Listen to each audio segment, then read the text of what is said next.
오늘 1절 말씀에 보니까 바울 마음에 간절한 소원이 있었다고 이야기를 합니다. 그 소원은 다른 것이 아니라 자기 동족이 구원을 얻는 것이다 라고 이야기를 했습니다.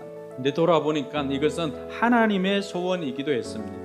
하나님께서도 디모데전서 2장 4절에 보니까 하나님께서는 모든 사람들이 다 구원을 얻고 진리를 알게 되기를 원하십니다. 바울이 바라봤을 때 왜 자신의 동족들은 여러 가지 혜택을 받고 유대인이었고 하나님의 택한 민족이었지만 왜 그들은 구원받지 못했을까? 그것은 이스라엘이 신앙생활을 한 것이 아니라 종교생활을 하였다라고 하는 것을 알 수가 있습니다. 하나님에 대한, 예수님에 대한 이 신관이 잘못되었다라고 하는 것입니다. 근데 안타깝게도 하나님의 방법이 아니라 자기의 방법으로 추구했던 그 의로는 하나님께서 제시해둔 그것을 충족할 수가 없습니다. 그럼 이들이 구원에 이르지 못했던 것은 자기들의 방식으로 추구했기 때문인데, 하나님께서 구원의 방식으로 제시한 것이 무엇입니까?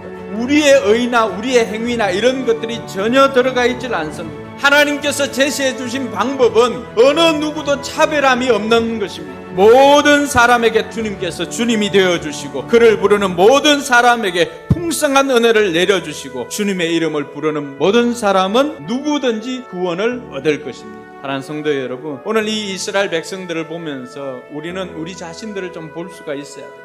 나는 하나님의 방식이 아니라 나만의 방식으로 신앙생활을 하고 있지는 않는지, 자칫 그렇게 하다 보면은 나는 열심을 내서 한다고 하지만은 그것이 신앙생활이 아니라 종교생활일 수가 있습니다. 그래서 오늘 저와 여러분들이 종교생활이 아닌 신앙생활을 하기 위해서 필요한 것은 첫 번째는 바른 지식입니다. 바른 지식. 우리에게서 시작하는 것은 종교입니다. 그러나 하나님에게서 시작하는 것은 신앙입니다. 하나님께서 우리를 자녀 삼아 주었기 때문에 하나님의 자녀가 된 것이지, 내가 무엇을 잘해서 하나님의 자녀가 된 것 아닙니다.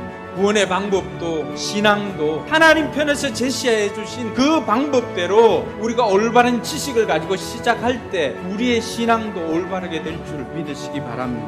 둘째로 바른 신앙 고백이 필요합니다. 우리가 올바른 신앙생활을 하면은 주인의식이 바뀝니다. 내 인생의 주인이 내가 아니라 예수님이라고 하는 바른 신앙 고백을 통해서 이 주인의 위치가 바뀌어지는 것입니다. 오늘 또 이 고백을 마음껏 할 수 있는 저와 여러분들이 되기를 바랍니다. 마지막으로 살펴보는 것은 바른 복음입니다. 예수님께서 나를 위해 십자가에 달려 죽으시고 또 3일 만에 부활하시고 나를 위해서 천국을 준비하고 계신다는 이 사실을 깨닫고 나아간다라고 한다면은 우리가 걸어가는 이 길, 주님께서 반드시 책임져 주신다는 그 사실을 알고 힘들고 어렵지만은 이 길을 묵묵히 걸어가는 저와 여러분들이 되기를 바랍니다. 사랑하는 성도 여러분, 이번 한 주간도 바른 지식을 가지고 바른 고백을 하고 바른 복음을 듣고 그 바른 복음을 전하며 사는 저와 여러분들이 되기를 바랍니다. 죄책감이 아니라 감사로 사는 저와 여러분들이 될 수 있기를 주님의 이름으로 축원합니다.